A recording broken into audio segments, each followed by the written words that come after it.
Phase.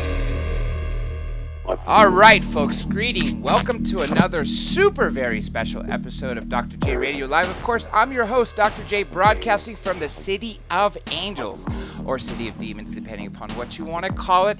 And like I said, this is a super powerhouse show. First of all, let me introduce my guest co-host of the day, the world's largest UFO YouTube channel, Third Phase of Moon, who I am fortunate to know, Blake and Brent Cousins. Spent some time with them in Hawaii recently, and more importantly, worked with them for the last 7 years.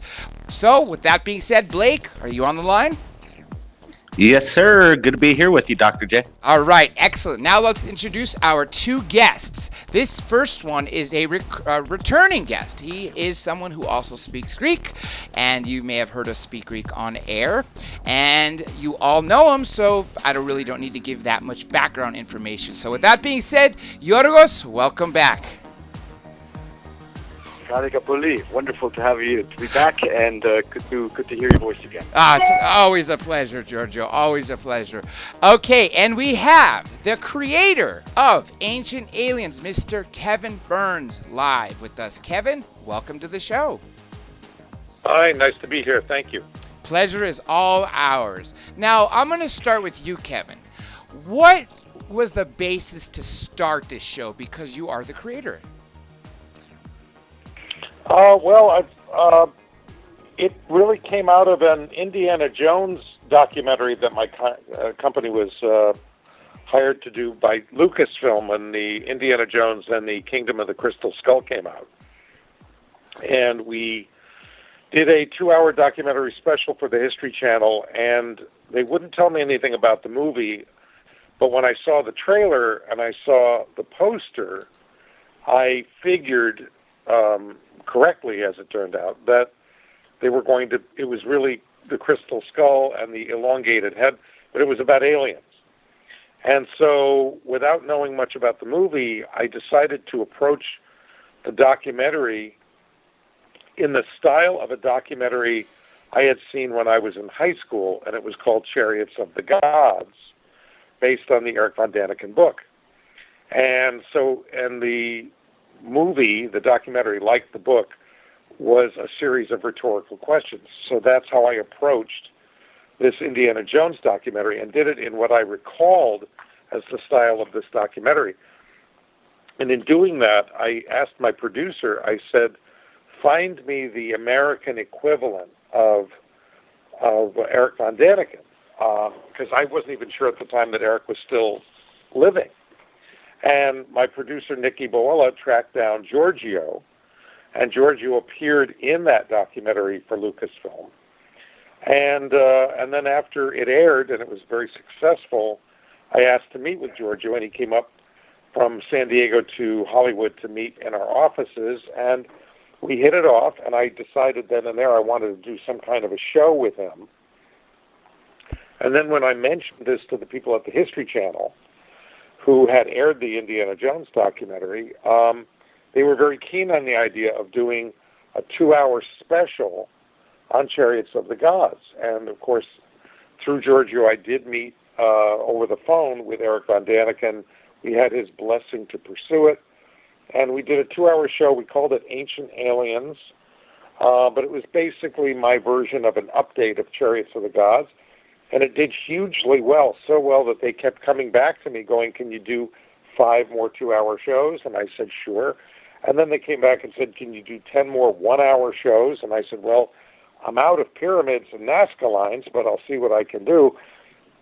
And that has led to a series that's been on the air for 11 years and 12 seasons and nearly 200 episodes. Wow. Clearly, this is something that's not going away anytime soon, and I'm glad because there's so many changes. Now, let me ask you, Giorgio, since you have been returning, because we know there is so much history, as we've talked about several times over the last 7 years, that has ultimately led us to pretty much prove that some sort of living being that had technology that we do not have has been able to create stuff that we cannot even create in modern times. What do you think is the biggest case of evidence for the skeptics, the Michael Shermers of the world, the Robert Schaefers, and so on and so forth?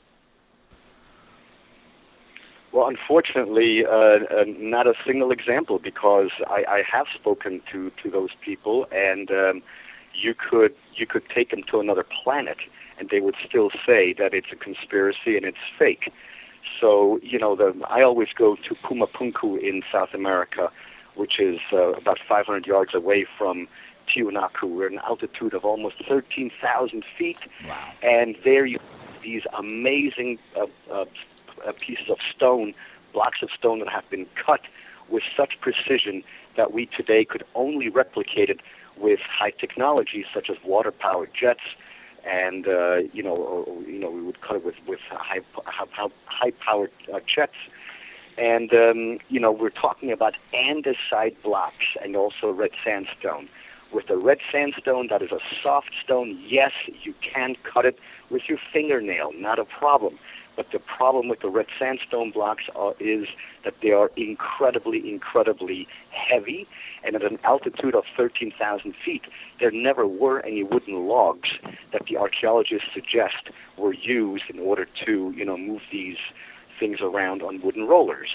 And the question of cutting these rocks, they are made of, and the other half of the rocks are made of andesite, gray andesite, and only copper and iron tools have been found there, and you cannot cut andesite with copper. So your guess is as good as mine how it was done, but it certainly was not with iron tools. And also, by the way, it was also not done with lasers, because we actually tried to cut a piece of Pumapunku rock with laser, and the surface that the laser left behind was this globulized black surface, completely hardened and very, very rough, the complete opposite of smooth. And anyone who's ever been to Pumapunku can attest that when you touch the gray blocks there, they're as smooth as the surface of a bathroom mirror. Blake, what do you have to say? Well, I want to ask about the Pumapunku. It looks like there was some kind of catastrophe, an explosion. Some of these H blocks are just torn apart. Do you have any speculation of what could have caused these megastructures to be torn apart the way they are? Yeah, well, this is actually a topic that we've explored on the show on many different occasions, where we have asked ourselves the question, could these stories of ancient cataclysms be correct? And Pumapunku is a primary candidate with which we could illustrate such a potential idea, and that is that some scientists, and again, this is not my opinion, these are things that scientists, geologists have proposed this, where Pumapunku is at an altitude, like I just said, of 13,000 feet. Now, in the surrounding area, you have fossilized remnants of ocean animals, ocean life. So how did that ever get up there? So the idea is that at some point there was this massive cataclysm, which basically lifted the earth, and things that were higher back in the day were lower, and vice versa. And this was illustrated too with the idea that many of the stones or blocks at Pumapunku are in fact currently found underground in the earth. And so the idea is that at some point, some type of a cataclysm, maybe some type of a flood, some water came into the area and ripped the stuff apart.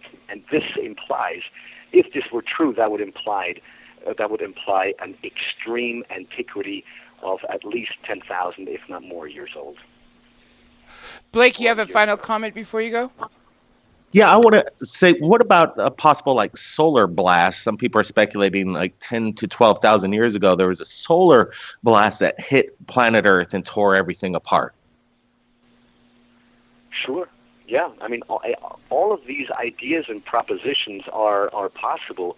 And all I have to say is that, if that stuff happened 10, 20,000 years ago, we're due for the next one. Well said. Now, let me take this back. As you both of you mentioned, Eric von Däniken, such a great guy. Over the last 7 years, I've had dozens of interviews with him. He appears at least every 3 months. I think I probably do more interviews with him within Coast to Coast at this point. He was a huge factor in my life because I didn't even know about the history until I read Chariots of the Gods. But like many people involved in this, it usually takes somebody to experience a sighting or something before they really start to go down the rabbit hole. So I'm going to turn this to you first, Kevin. Did you first ever experience anything, any anomaly that you could say was a UFO, so clearly unidentified, whether alien or not, but something that you could say did not look like it was from this world that really got you down this path? No, it wasn't any kind of a sighting or experience of that nature. I think what it was, I was raised Catholic, and and when you get into Catholicism, it's interesting. A lot of ancient astronaut theorists, are former Catholics or raised Catholics or current Catholics, because Catholicism is one of the religions that is very metaphysical in terms of its belief system. In other words, it believes in, as Christianity and a lot of ancient religions, Judaism, Hinduism, believes in metaphysical things of a metaphysical nature. But when you are a 5, 6, 7-year-old kid going to school and you're taught about transubstantiation and all sorts of miracles, then you kind of grow up in a world that you're accepting of a lot of things that would otherwise seem bizarre. And but when my father died about 30 years ago, that was a big thing for me. I mean, that was the event for me where I wanted to know, was any of this true? What was the teachings of my childhood, were they true? And what I found was, between watching the Joseph Campbell interviews that Bill Maher conducted on PBS, but also Eric von Däniken and certain other things, because I'm a big film geek and science fiction and horror, and I found that in cinema and also in nature, in art, in science, in physics, that the nature of the universe is one that's based on order and unity and balance, as opposed to what I would call modern day secular science that kind of preaches a kind of a gospel of randomness and chaos. And I feel that that the universe suggests more of a balance than science would have us believe. I mean, science would have us believe that mankind and our sentience is really nothing but a fluke of nature, a random event, an accident. Basically, we're monkeys that got lucky, and we created language and art and music and literature. And I think that that's not necessarily true. And I think that there is a missing component in mankind's DNA that doesn't match up to the other animals and primate life on this planet. And so as I got more and more aware of ancient astronaut theory and became reacquainted with what was in Eric von Däniken's books, I don't profess to be an ancient astronaut theorist so much as I'm a curious-minded person who is open to ancient astronaut theory. And so I'm very happy that we've created a television program, certainly one as successful as Ancient Aliens, that allows this discussion to take place. I mean, Giorgio is far more confident and certain of things than I pretend to be, but I am curious. In other words, I'm the audience for the show more than anything else. I like playing that part of the audience that really wants to know the answers to these questions, and that So the event, triggered by my dad's death, I would say that was the event that triggered my journey, as it were, into what has become Ancient Aliens. And it's been a fantastic journey at that. Now, with what you said with regards to the primates, you're absolutely right. It looks like something came and jump-started our civilization. But there's something that I just recently found out, and it blew me away. Did you know that primates have now entered the Stone Age? They're literally spearfishing and using rocks as tools. What do you have to say No, I about that? wasn't aware of that. What about you, your Giorgio? No, I have not heard of any primate spearfishing. I mean, If you just search it, there's an orangutan, and the thing is, it's more likely that they're definitely in the wild. There are lots of videos and photographs that show them spearfishing and using rocks as tools, etc. But the idea is that they probably mimicked what we do. And it's not that as if they just decided by themselves, but clearly for the last 4,300 years. And this is not some sort of fringe science. When I first heard this, I actually went down the rabbit hole and saw a lot of videos and that featured a lot of primatologists. I was just blown away. But it almost looks like that if Yeah, but I have to interject. I agree with Giorgio. I think that you can't disassociate the fact that a lot of them are copying human behavior.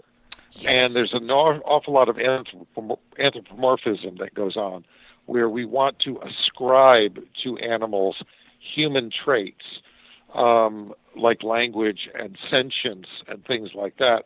Whereas, no, I think that survival instinct is such that they will, obviously they can climb trees to get a banana, or they can, they can fish, or hunt to survive. And a lot of those things are instinctual, but it's a far cry from being able to kind of innovate or invent something, even as simple as a tool with which to get something. I mean, they might be able to copy our behavior, but I don't know that their brains are functioning on the same level. You're absolutely right. That was my biggest question. The question that I started to face was, had we not been here, would they have figured this on their own? And I've come to the conclusion that is no way. No way could that happen. These primates swinging on trees in the jungle, in the wild, would not have tried to do what they're doing now if it wasn't for what we've been doing for thousands of years.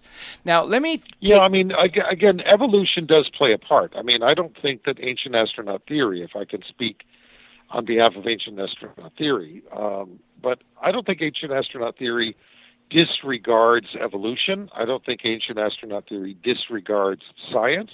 And I don't think it disregards religion.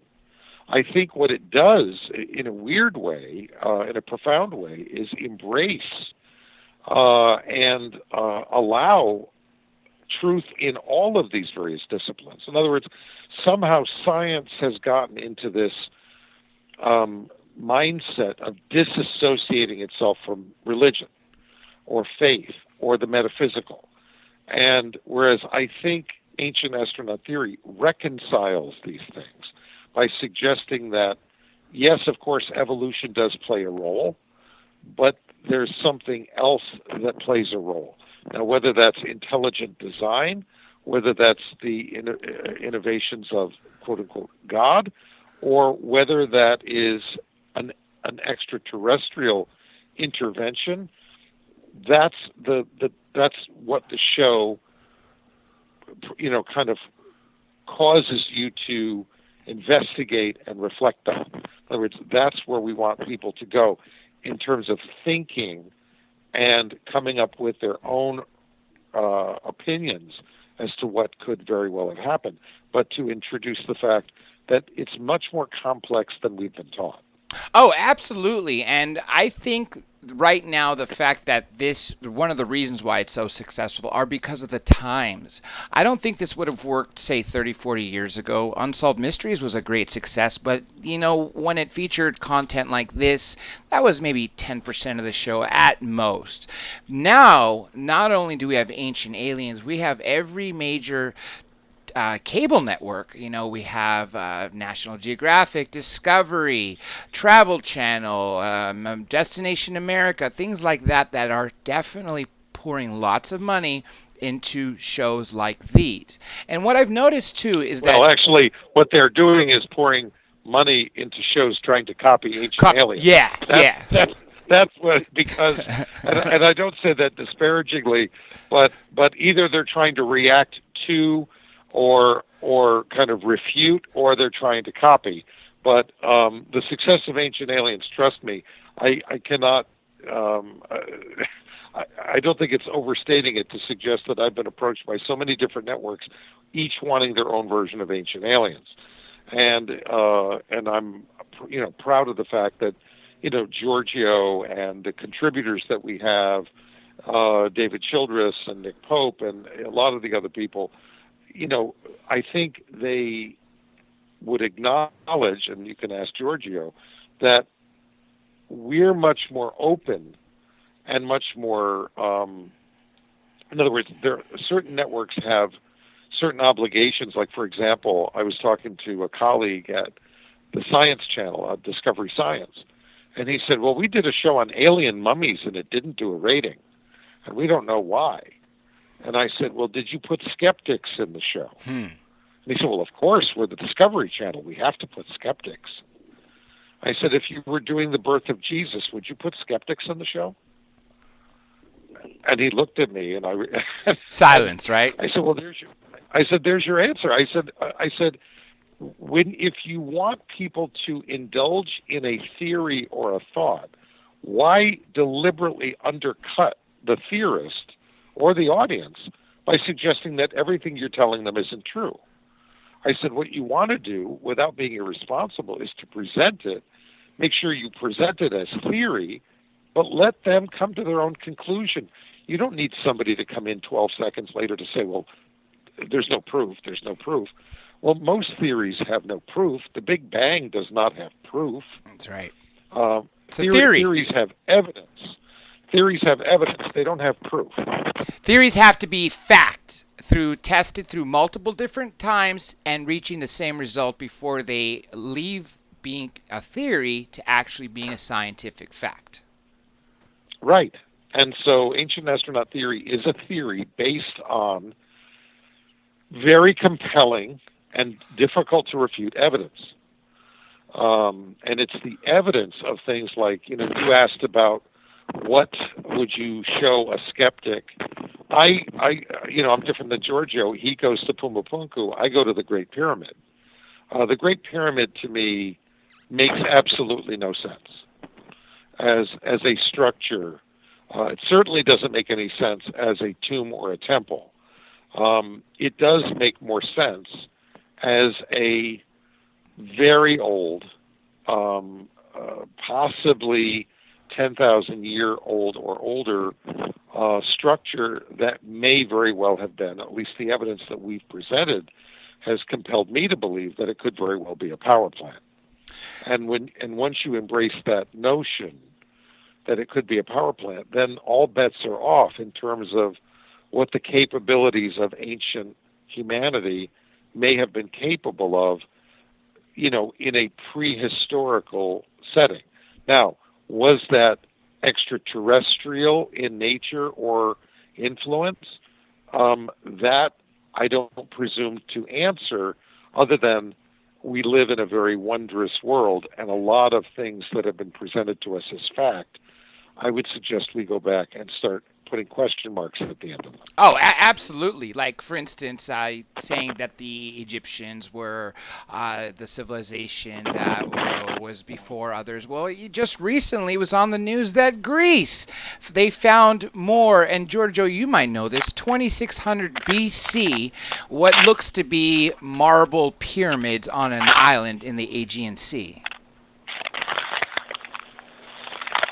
I have not heard of marble pyramids, but I've heard of the skeletons that were found on Crete, and that suggest once again, another skeleton, another humanoid ancestor was found that is much, much older than the previous ancestor that we found. So we have all these pieces of evidence of previous, humanoid ancestors, all of which, at some point existed for, 50,000 years or 100,000 years. Some existed 300,000 years.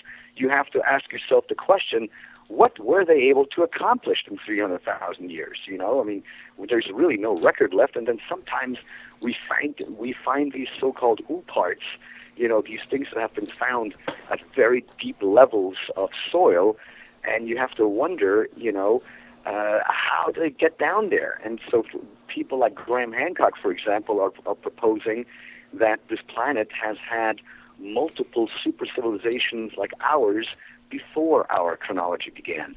So, and ancient India has spoken about this in their ancient Vedic texts, that this planet, the life on our planet goes back hundreds and hundreds of thousands, and some texts even say millions of years.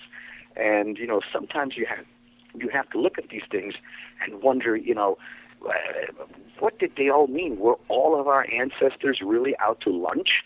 Or did they actually write down stuff that they actually witnessed and experienced because it was so crazy that they had to write it down and put it in stone and on paper and everywhere else, because otherwise they knew that their future generations would no longer believe what they experienced. And this is why we're in this gigantic mess that we're in today. Here is a question in the chat that I think is a good question to ask to both of you, so whoever wants to take it. Have ancient aliens ever researched under the sea or looked for sunken structures or artifacts? Yes, frequently. We've done multiple episodes about that. In fact, we've done episodes about Atlantis. We've done episodes about underwater caves, about possible underwater alien, origins. In fact, we did one recently. I think it was called "It Came from the Sea." Yes, it came from the sea. Exactly. Yeah. And there we talked about the amphibious beings in that particular episode that are reported worldwide in ancient mythologies and things like that. So yeah, the below the sea topic has definitely been broached by us on multiple episodes. There's that Greek, what they call a computer, and the name is blanking out. Is it Antikythera? Antikythera. What is it? Yes, thank you. Can you both explain what you think that possibly is? Well, that is an artifact that was found by Greek sponge divers in 1906 off an island in the Mediterranean in Greece, off the island of Antikythera. And it was found with other artifacts, treasure chests and things like that. And one of the artifacts that were found completely fell out of the chronology of what was capable at the time, because you have this small box that has small little cogwheels, and it's basically a prehistoric computer with which to predict the orbits of our planets in our solar system, and with which to predict the constellations. So it is incredibly sophisticated, and there was or is no evolution in technology for that particular mechanism. So, the question is, how was this, not necessarily how it was built, but who gave the knowledge for something to be built like this? Because it is an incredibly sophisticated machine, and even Greek archaeologists themselves have a hard time ascribing to who actually built this thing. And so this is right up the alley of ancient astronauts. It really is. I'm not saying that one object really has blown me away, because it definitely seems so far ahead of its time. Right, but I just would like to put on the record that the Antikythera mechanism is not an extraterrestrial artifact. It's definitely something that was built here on Earth. But as the ancient astronaut theory suggests, how did they gain this knowledge? Because for that to have happened, there had to have been an evolution in technology. And we all have to agree that at the time when archaeologists are saying that this was allegedly found, the evolution of technology was not as sophisticated that would have been required to build something like that. Well, one thing I wanted to jump in on this, because Giorgio said, we don't consider it an extraterrestrial device. One of the big issues that we have, and one of the big pet peeves of mine, are people who charge the show or ancient astronaut theory in general with being, quote, racist. Of course, everything today is called racist. And the argument being that we deny the authorship of extraordinary architecture or extraordinary technology to people who, of course, today we would call them people who live in, quote unquote, the third world or third world countries. Although at the time these things existed or were built, what the hell was the third world? I mean, it's ridiculous to start ascribing, what these countries may be today versus what they may have been, or who those people may have been 5,000 years ago or 4,000 years ago. But it couldn't be farther from the truth. I mean, what we do say, and what I say as somebody who produces the show, is when you look at every ancient civilization, whether it's Egyptian or Mayan or Aztec, or you look at Judeo-Christian or Muslim or Buddhist or Hindu, all of them have origin stories. Even Native American cultures have origin stories that credit people from the sky, people from star systems like the Pleiades or Orion, with coming to the earth, usually winged creatures or angels, coming to the earth, imparting wisdom and technology, giving humanity life or sentience if it did not exist, and then departing. Well, that's ubiquitous in ancient culture.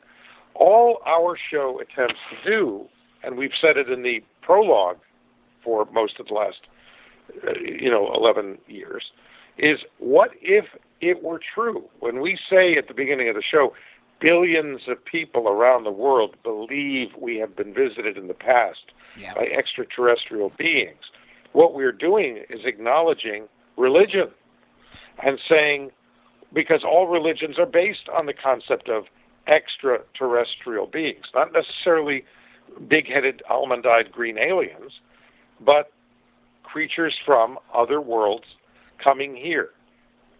And all we're doing is saying, what if this is true? And if you accept that, if you look at religious texts as having some degree of actual history to them, well then, this is what Eric von Daniken was inspired by. All of a sudden, a lot of these anomalous structures and carvings make more sense. And so the presumption of ancient aliens is, what if it were true? And that really is the basis of the show. It isn't to deny authorship of the pyramids from the people who lived in that region at the time.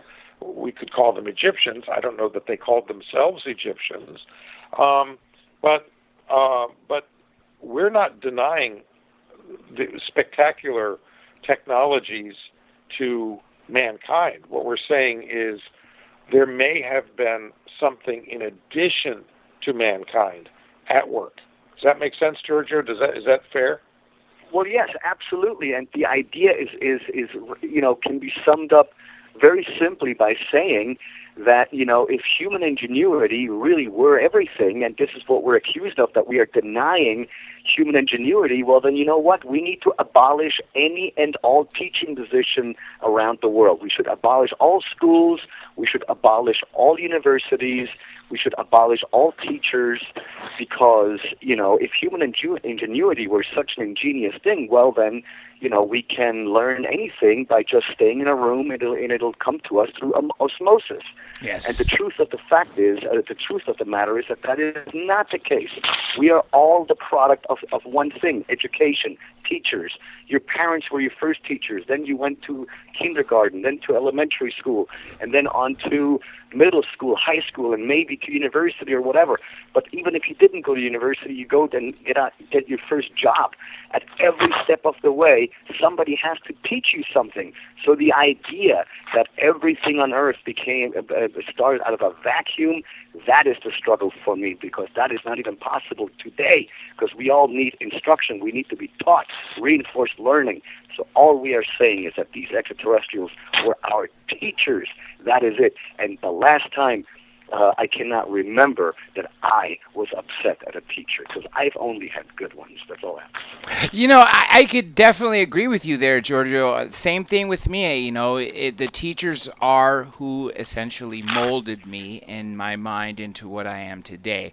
I do have a problem with linear thought as far as teaching people everything, as opposed to finding each child what they're good at and focusing on the good to become the best, and not trying to push things that are not so good for them. Like, for instance, if they're not so good in one subject, they don't have to be. Saying, of course.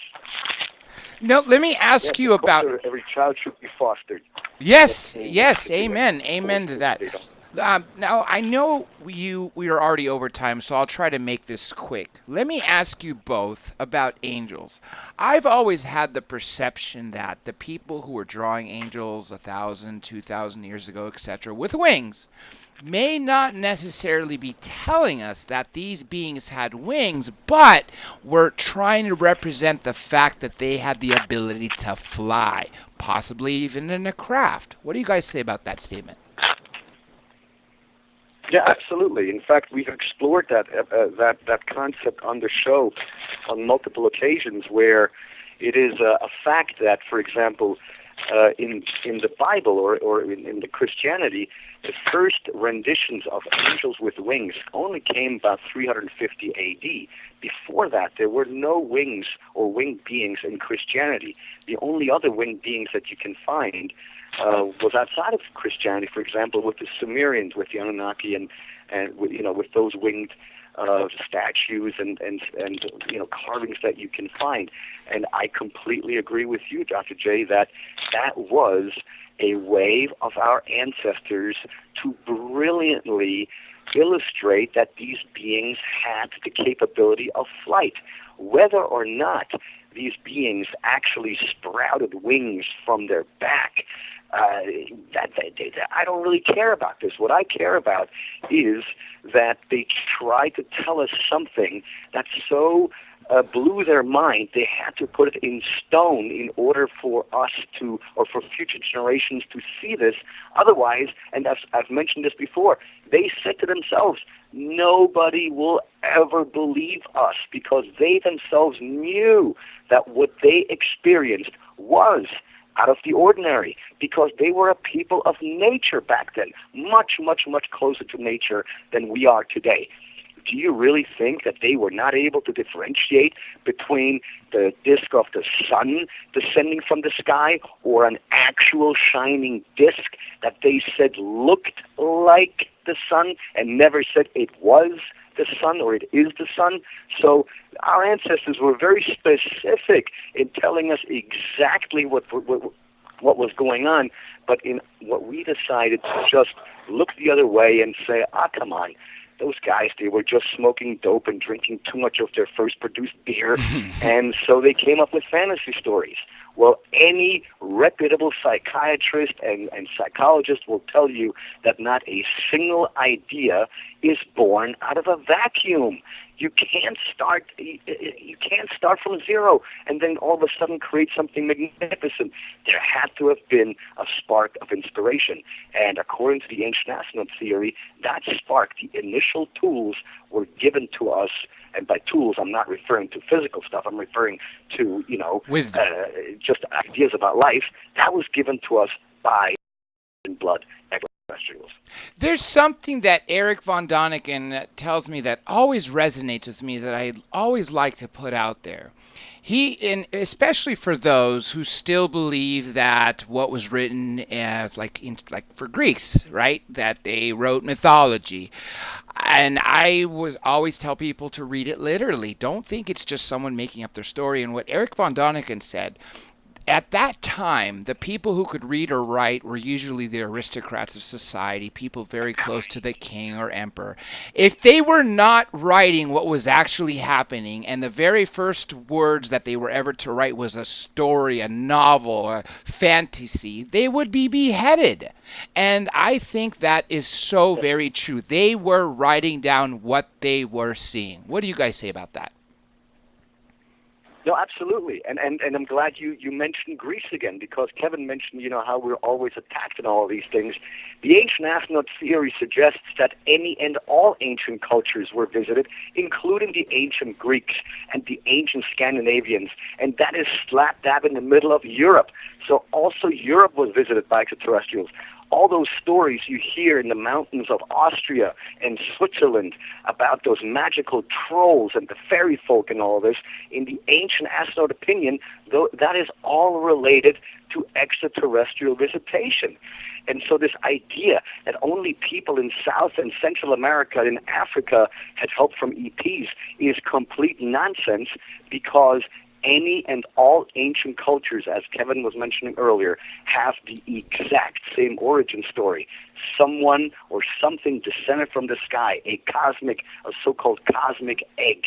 It cracked open, a bright light shone, and then humanity walked out of it. I mean, what more beautiful way can you describe something that you've never seen before that's technological than with words like that? We have a different vocabulary today. Back then, our ancestors didn't have the vocabulary that we have today. So, of course, they would talk about flying snakes. Of course, they would talk about, golden eggs descending from the sky, or giant flying turtles. But as I was saying earlier... Not to interrupt, but that is the way it's been translated. It's not even necessarily what they meant to depict. It's the way it's been translated. Now you've opened Pandora's box. Translation, that's not even...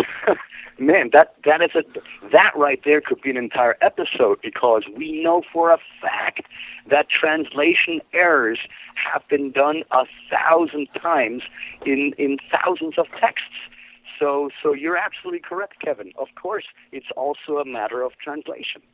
I definitely think doing a show with linguists, multiple linguists, to see if there are any problems with the translations. But we do know there are dead languages. There are not people that are right now are walking amongst us that may speak the identical language of, say, Sumeria or ancient Greek. Sure, some Greek residents still are taught it, but that's not something that you're going to randomly hear on the streets of Greece or throughout the world. Now, this next question, I'm going to start with Kevin, because I'm going to try to get this wrapped up. This is going to be a little difficult, because this is kind of like asking to pick your favorite children. Every time I'm on a show as a guest and people say, well, what was your favorite interview, or who's your favorite guest? And it's just impossible. So if you can't give your favorite, maybe a couple favorite, and if you can't give it all and just say they're all your favorite, then I absolutely can take that answer. But Kevin, if you were to pick what you think is the most informative episode that made the most impact with the viewers, what would it be? Honestly, I'd have to go back to the first 5 that we did.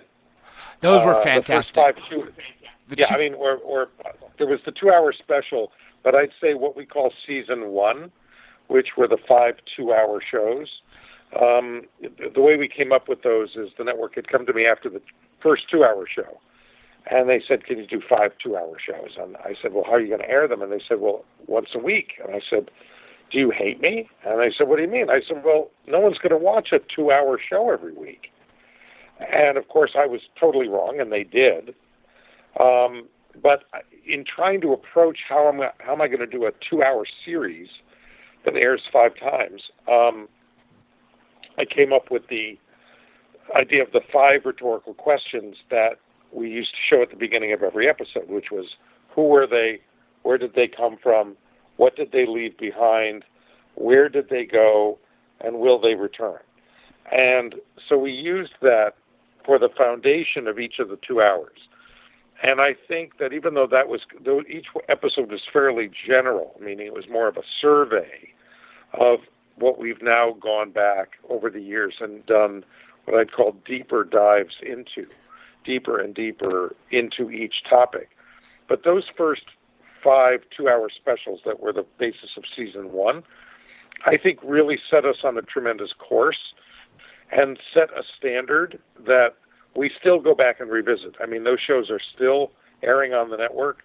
I have my producers, and especially new producers, come back and watch them because it's they were very groundbreaking, but I think they really set the bar very high, and it's a level we try to maintain every week.